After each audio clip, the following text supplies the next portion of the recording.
That's how long it took for a promotion meeting to turn into a $280 million mistake. At the time, nobody in that conference room understood what was about to happen. They were all smiles and handshakes, the kind you see when everybody thinks the decision's already been made. My name is Warren Caldwell. I'm 49 years old, and for the last 22 years, I've been working freight logistics here in Phoenix. Started on the loading dock back in '02, worked my way up to senior logistics manager. The last 5 years, I've been running most of the Southwest Corridor operations for Apex Freight Systems. Before I tell you what happened in that meeting, let me paint the picture of how I got there. 22 years ago, I was just another guy with a high school diploma looking for steady work. The economy was rough, construction jobs were scarce, and I needed something that paid the bills. Apex was hiring dock workers, and the pay wasn't bad, $12 an hour to start, plus overtime if you wanted it. I wanted it. Worked nights, weekends, holidays. Learned how to read bills of lading, how to handle hazardous materials, how to coordinate with drivers who spoke 3 different languages. By year 3, they made me a dock supervisor. By year 7, I was managing cross-border operations with Mexico. By year 15, I was handling equipment transport for mining operations across 5 states. The work suited me. There's something satisfying about moving freight efficiently, keeping schedules tight, making sure a $2 million excavator gets from Phoenix to a mine site in Nevada without a scratch. Every shipment is a puzzle: routing, permits, driver schedules, weather delays, equipment breakdowns. Solve it right and everybody's happy. Solve it wrong and production lines shut down. That's how I ended up managing over $280 million in annual contracts for Apex's Southwest Division. Not because I was the smartest guy in the room, but because I understood something simple. In freight logistics, relationships matter more than spreadsheets. A procurement manager will work with you through problems if he trusts you. A driver will take that emergency midnight run if he knows you'll take care of him. A customs official will expedite your paperwork if you've always been straight with him. But I'm getting ahead of myself. Let me tell you about that meeting. The conference room had windows overlooking our main yard where 18-wheelers were lined up like dominoes, waiting for their next haul. Through the glass, I could see our drivers doing their pre-trip inspections, checking tires, testing brakes, securing loads. Everything running smooth, just like it should. Inside the room, Harold Brennan sat at the head of the table. CEO, company owner, the guy who signs the checks. He's about 60, been running Apex for 15 years since he bought it from the previous owner. Harold's not a bad boss, understands operations, treats drivers fair, doesn't interfere much with day-to-day business. Diana Walsh from HR was there with her usual stack of paperwork. Diana's solid people, former operations coordinator who moved into human resources about 8 years ago. She knows the freight business from the dock up, which makes her better at her job than most HR folks you'll meet. Harold kept checking his watch, tapping his pen against the table. Warren, he started, glancing down at some documents. The board's been reviewing candidates for the regional operations director position. I nodded. Been expecting this conversation for months. The previous director had retired in January, and Harold had been splitting his duties between me and 2 other managers. But most of the major accounts were mine: Southwestern Mining, Border Equipment, Mountain Construction. The relationships, the operational knowledge, the crisis management experience. Your division handled over $280 million in freight contracts last year, Diana added, sliding a performance sheet across the table. Cross-border operations, heavy equipment transport, 0 safety incidents. That 0 safety record meant something in this business. 1 accident with hazardous materials or oversized loads can shut you down for weeks, cost you contracts, sometimes put people in the hospital. I'd built that record 1 careful decision at a time, always choosing safe over fast, proper over profitable. Harold nodded. That kind of track record matters in this business. I appreciate that, I said, checking my clipboard out of habit. Even in meetings, I kept track of things: driver schedules, equipment status, weather alerts. Through the window, I could see one of our best drivers, Miguel Santos, securing a load of mining equipment. Miguel had been with Apex for 12 years, knew every back road from Phoenix to the California border. Drivers like Miguel were the backbone of our operations. Harold cleared his throat. The board believes it's time to finalize this appointment. Diana looked up from her notes. Ready when you are. I figured this was it. 22 years of building relationships, solving problems, earning trust, starting on the loading dock and working my way up through every level of operations. Understanding not just the paperwork side of logistics, but the human side: how to keep drivers happy, how to work with union representatives, how to handle the Mexican customs officials who could make or break your cross-border schedules. That's when the door opened. No knock, no permission asked. Just opened. High heels clicked across the floor. Harold's shoulders went stiff. Diana's pen stopped moving. The clicking got closer, deliberate and confident. A woman's voice cut through the room like a radio dispatch. Stop. The word just hung there, like freight waiting for clearance. Then Vivian Brennan stepped into view. Harold's wife, though she'd never worked a day in freight operations, she wore a charcoal business suit that probably cost more than most drivers make in a month. Her blonde hair was pulled back tight, and she had that look people get when they're used to being listened to without question. The board already approved the decision, she said. Calm as you please. That position goes to my son. Complete silence. Not even the hum of the air conditioning seemed to register. I turned in my chair because right then something clicked into place. This meeting was never about choosing the best candidate. The real question was how long had everyone else already known? Nobody spoke for maybe 15 seconds. Vivian didn't wait for permission to continue. She stepped further into the room like she owned it, which in a way I guess she did. Behind her came Justin Brennan, mid-20s, wearing a suit that screamed business school. Had that relaxed confidence you see in people who never had to prove they belonged in the room. I'd seen Justin around the office maybe a dozen times over the years. Nice enough kid, always polite when he'd stop by during college breaks or summer internships. But internships and freight operations are two different animals. You can't learn to coordinate a 53-foot trailer carrying construction equipment through an MBA program. You can't understand driver relations from a textbook. You can't manage border crossings from a classroom. The board reviewed the succession plan last week, Vivian said, looking straight at me. Not curious, just evaluating. Like I was equipment she was thinking about replacing. Regional operations director will go to Justin. The words landed like a dropped manifest, heavy and final. Justin finally spoke up, leaning against an empty chair like he was posing for a company photo. I've been reviewing the operational structure. There's significant opportunity for modernization. Interesting word choice. Modernization for a division that had just posted its best safety and efficiency numbers in company history. I wondered what kind of modernization he had in mind. Automated dispatch systems, digital tracking, those things were fine, but they didn't replace knowing that Miguel Santos was the best driver for hazardous materials runs, or that the customs inspector in Nogales preferred paperwork submitted before 2 p.m., or that the crane operator in Tucson needed 48-hour notice for weekend jobs. Diana shifted in her chair. Harold looked uncomfortable but didn't say a word against it. Instead, he adjusted his glasses and tried to sound official. Well, the board has been discussing fresh leadership perspectives. Fresh leadership. I'd heard that phrase before, usually right before somebody with no field experience started making changes that looked good on paper but caused problems on the ground. Like the time corporate decided to optimize our routing software and ended up sending hazmat loads through residential areas because the algorithm didn't understand debt restrictions. I've identified several areas for improvement. Justin continued. Driver scheduling inefficiencies, redundant safety protocols, outdated vendor relationships. Each word hit like a trailer brake failure. Driver scheduling inefficiencies.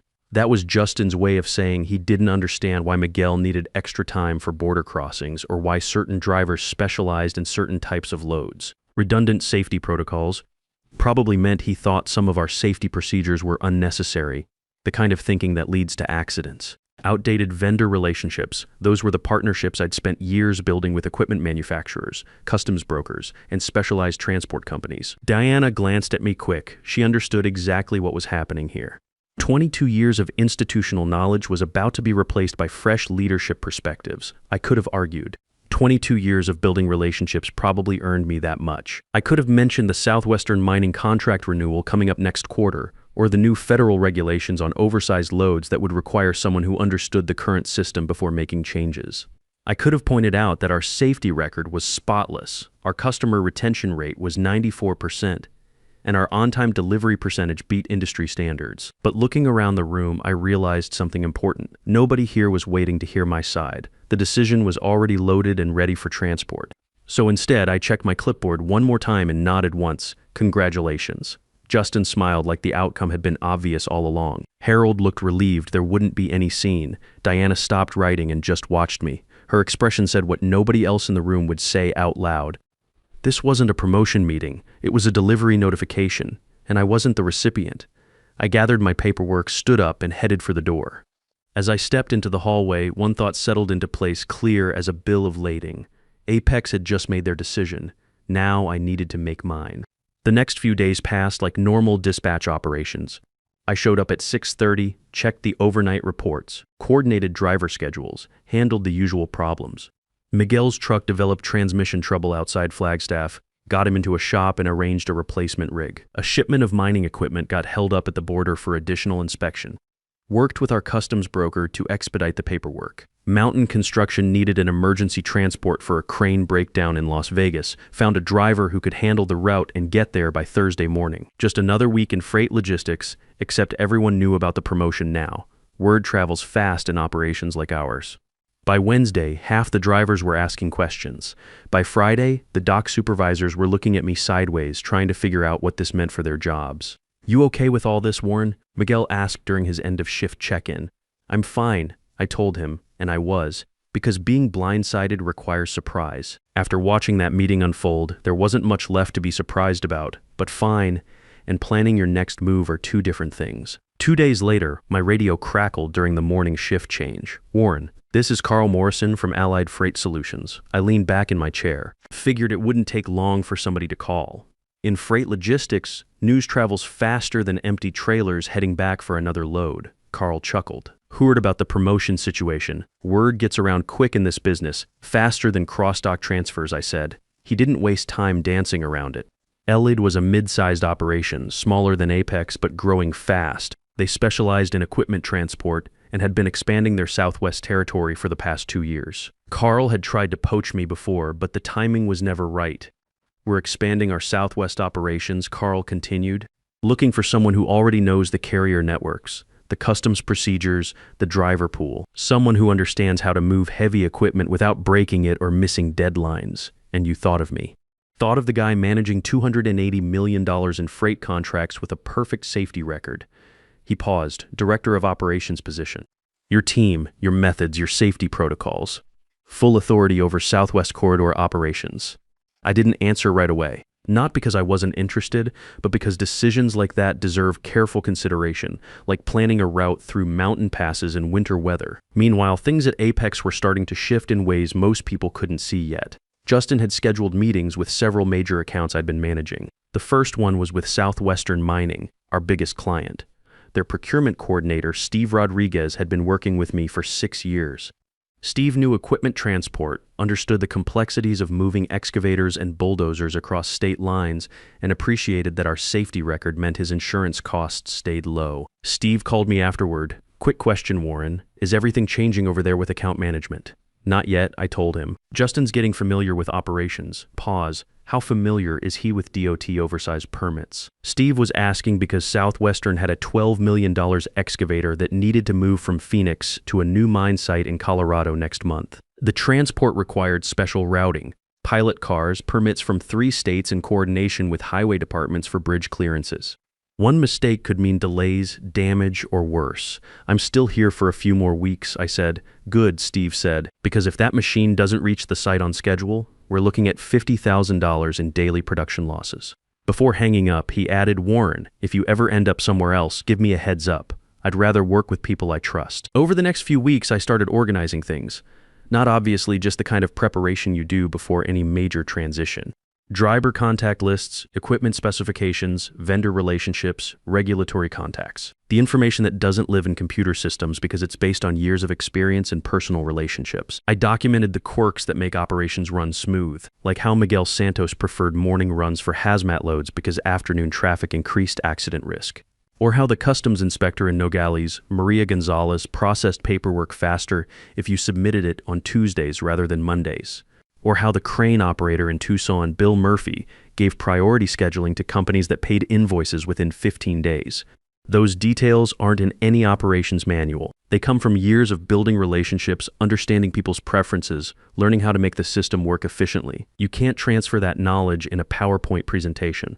Justin had started calling some of the larger accounts himself. After each call, I got follow-up contacts from the clients. Mountain Construction's logistics manager, Sarah Williams, called with concerns about their upcoming project in Nevada. "Warren," she said carefully, "I spoke with Justin about our transport needs for the Reno job. I waited because Sarah's tone said more was coming. He seemed enthusiastic," she continued, "but when I asked about specialized routing for the tower crane components, he suggested we use standard interstate highways. Standard interstate highways. That told me Justin didn't understand that tower crane components often exceed standard bridge height clearances. The load Sarah was talking about required backroad routing through specific mountain passes, with state police escorts and advanced coordination with utility companies to raise power lines. "Are you still overseeing our account?" Sarah asked. "For now, thank God," she said. "Because if that crane doesn't reach the job site intact, we're looking at project delays that could cost us the contract." Diana Walsh stopped by my office during the third week. She closed the door behind her, which meant this wasn't a casual visit. "You're handling this situation very professionally," she said. "Always do." She sat down across from my desk.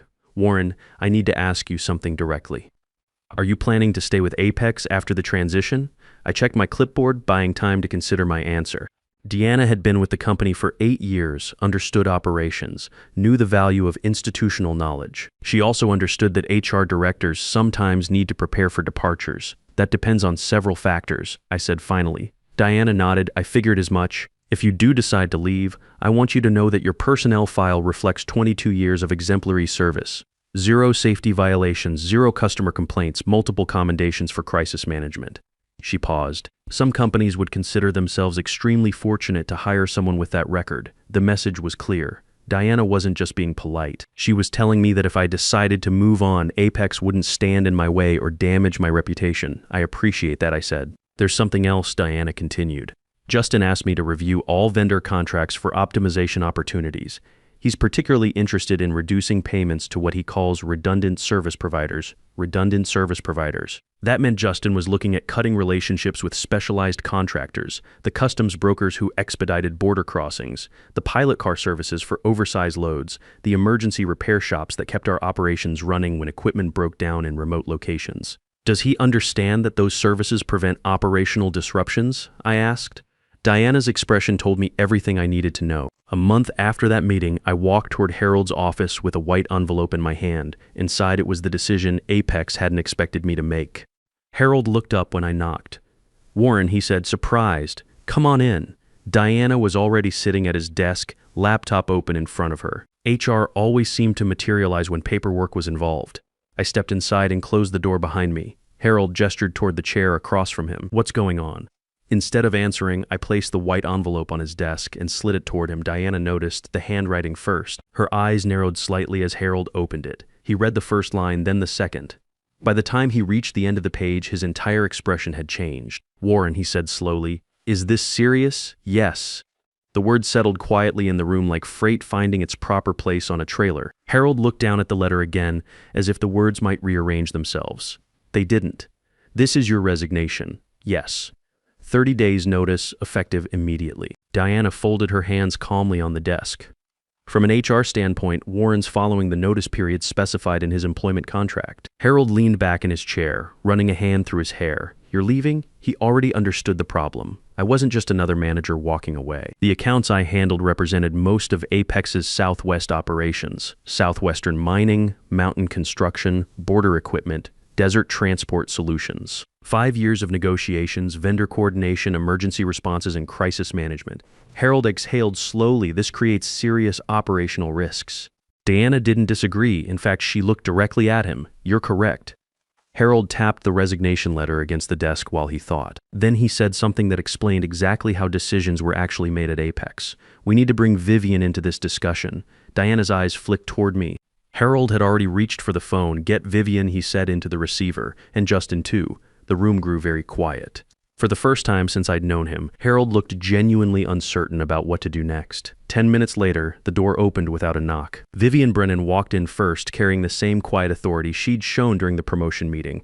Behind her came Justin, looking less confident than before. Harold slid the letter across the desk. Warren submitted his resignation. Vivian read quickly, then looked up at me. "You're leaving." "I am." "You will stay 90 days, she said. "Not a request, a directive. The company requires transition time." I met her gaze steadily. "My contract specifies 30 days notice." 30 days is insufficient for operations of this complexity. Diana spoke up. "Warren's employment agreement clearly states a 30-day notice period. He's fully compliant with contractual terms." Vivian turned toward her. "The company's operational needs supersede standard contract language." Diana didn't respond immediately, because HR can explain policy, but family members make the real decisions. "Then you can leave in 30 days. Vivian said finally. Her tone suggested the matter was closed. Justin pushed himself off the wall where he'd been leaning. This is being made bigger than it needs to be, he said. Systems matter more than individuals. If the operational structure is sound, client relationships will remain stable. Diana's pen stopped moving. Anyone who understood freight logistics knew better. Contracts might be signed with companies, but trust gets built with people. You should ask the clients about that, I said quietly. Justin gave a short laugh. That won't be necessary. I stood up and gathered my clipboard. You should start calling Southwestern Mining, I said calmly, because in 30 days they're going to start asking for you. The next month passed with surprising quiet on the surface. I showed up every morning at 6:30, reviewed the overnight reports, coordinated driver schedules, handled the usual operational challenges. But underneath that routine, the company was slowly preparing for a transition it didn't fully understand. I spent most of those weeks documenting procedures that existed only in experience, border crossing protocols that worked because I knew which inspectors processed paperwork efficiently, driver preferences that kept deliveries on schedule, equipment specifications that prevented costly delays, the institutional knowledge that never appears in operations manuals. Justin started calling major accounts directly. After each conversation, the clients called me with questions. Steve Rodriguez from Southwestern Mining was direct about his concerns. Warren, I need to know something after you leave. Who coordinates our specialized transports? Justin will handle account management. Long pause. Does he understand DOT regulations for oversized loads? He's learning the operations. Another pause, longer this time. We have $45 million in equipment moves scheduled for next quarter. The phone started ringing more frequently during my final week, not internal calls, but clients. Procurement managers asking careful questions about continuity. Project coordinators wanting confirmation about delivery schedules. Equipment manufacturers concerned about transport protocols. On my last Friday, something had begun spreading quietly through the industry network. Warren Caldwell was leaving Apex Freight. Once that information reached the right dispatch offices, some clients began reconsidering their options. But the real consequences didn't show up until after I was gone. 3 months later, Carl Morrison walked into my office at Allied Freight Solutions holding a trade publication. You might want to see this, he said. The headline read, Apex Freight Southwest Division loses major contracts. The article detailed how Southwestern Mining, Mountain Construction, and 3 other major clients had moved their business elsewhere after operational disruptions and service failures. Carl leaned against the doorframe. Harold Brennan called yesterday. I looked up from the article. Did he now ask if you'd consider consulting for them? I smiled slightly. What did you tell him? Told him the guy who built those relationships already works here. Carl watched my reaction carefully. You good with how everything worked out? I'm fine, and I was. No vindication needed. Just the quiet satisfaction of watching trust follow the people who earned it. In freight logistics, just like in any business, you can assign titles and authority in a single meeting. But you can't transfer 22 years of relationships, institutional knowledge, and earned respect. Companies rise and fall, leadership changes, but the trust you build through consistent performance travels with you wherever you go. That's something worth remembering. Whether you're moving freight across state lines or building any kind of professional reputation, trust isn't owned by companies or positions. Trust belongs to the people who earn it, one delivery at a time.